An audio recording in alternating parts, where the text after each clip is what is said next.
Welcome to the Slop Temple. We pray this video helps. In this video, I will explain how to replace your Infiniti FX35 cabin air filter. First, you'll want to gather your tools, which typically include a Phillips head screwdriver and possibly a small flathead. Next, locate the glove box on the passenger side of your vehicle. Ensure the area is clear and you have enough space to work comfortably. This simple maintenance task can significantly improve your vehicle's air quality and is easy to do yourself. Now, let's get that glove box out of the way.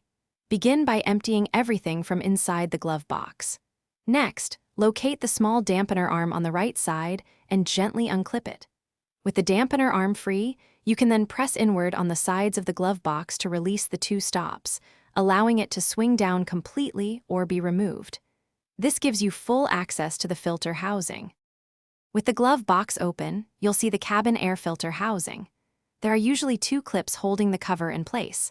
Unclip these and remove the cover. Carefully pull out the old, dirty filter.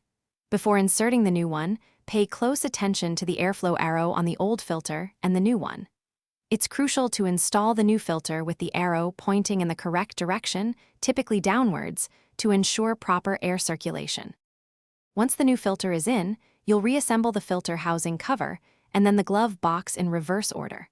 Make sure the stops and dampener arm are securely reattached.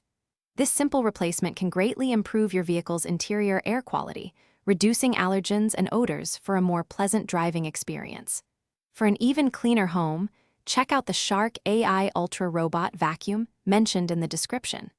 It offers voice control and self-emptying features, perfect for pet owners. Don't forget to check the description for the link to the Shark vacuum and other great deals. Thanks for watching. Consider subscribing if we helped you.